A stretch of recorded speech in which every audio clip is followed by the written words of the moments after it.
I'm back.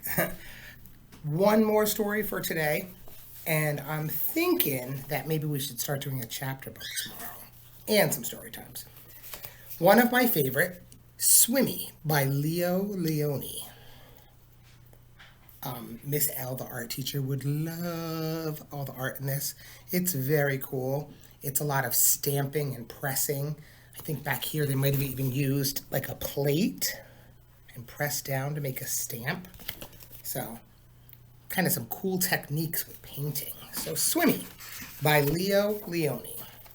This is one of my favorite books because it just goes to show that it's not the toughest or the strongest or the bravest. Sometimes it just comes down to being the smartest, right? So I know you guys are all smart, and I know I'm smart, so I think we're good. Swimmy by Lionni.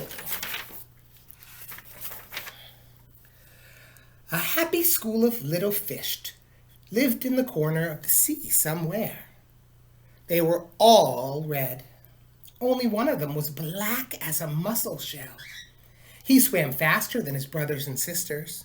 His name was Swimmy.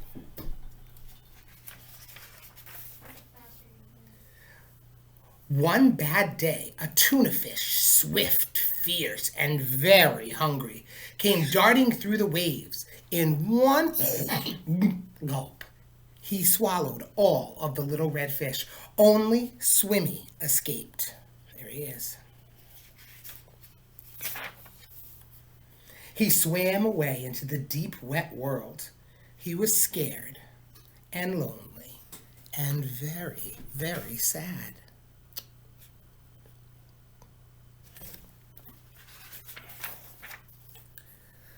But the sea was full of wonderful creatures, and as he swam from marvel to marvel, Swimmy was happy again. He saw a Medusa made of rainbow jellies. Rainbow jellies? Look at that Medusa.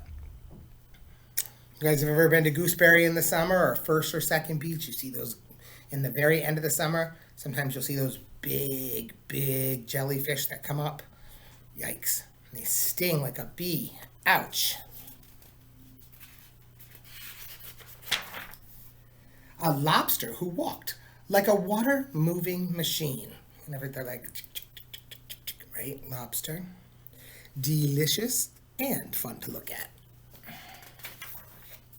Strange fish pulled by an invisible thread.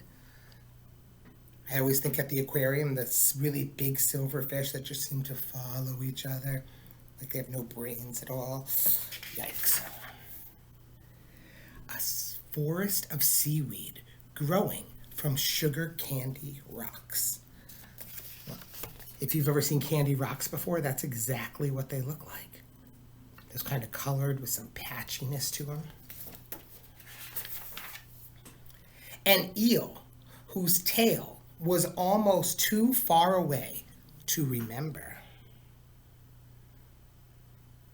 That's a great way of expressing how long it is. It was so far away he almost forgot about it. I saw an eel once snorkeling with Lorenzo, my son. I was fine with it. He did not like it.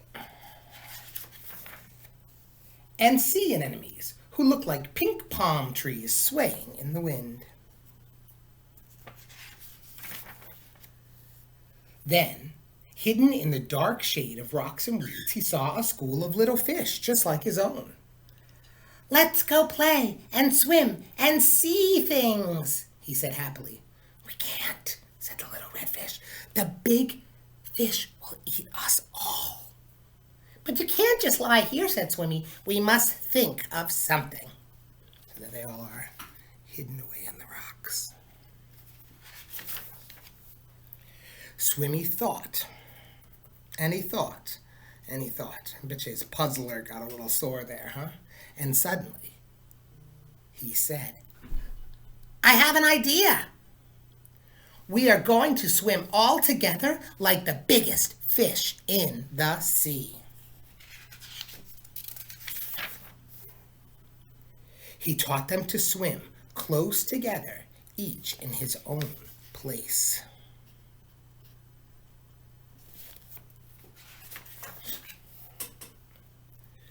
When they had learned to swim like one giant fish, he said, "Okay, I'll be the eye." Wow, they really do look like a big fish. And they swam into the cool morning water and the midday sun and chased away the big fish. The end. So it's a pretend story, it's fiction, but the cool thing is, fish really do that. The reason fish swim in schools is because predators can't decide which is one fish starts and where the other fish ends. And sometimes they can't get a fish. So even a bird from the sky or a fish from down below or a penguin, they look and they think, "Oh, wait. And by the time they decide which one they're going to try to get, it's already gone. There are lots of animals that do really cool things like that. Zebras. Zebras have stripes because when they're all running away from those lions, it's really hard to pick one out and say, "Up, up, up, up." And they get away from the predator. Pretty smart on Mother Nature's part, if you ask me. And it's kind of like camouflage. Some animals camouflage. Chameleons change color. Our tree frog in class changes color. So, if you have a little bit of extra time today and you're bored, instead of making mom and dad crazy, maybe you could do a picture like this from Swimmy. And all you really need to do, if you want to make a picture like this, is get a little bit of paint or some crayons and start drawing little fish and try to make them into a big fish. Or maybe make them into something else. Maybe make them into a big crab or a shark or something like that. All right? If you want to make a comment and leave a picture of what you made, that's awesome. Hang in there, guys. I'll see you soon. Love you all. Bye.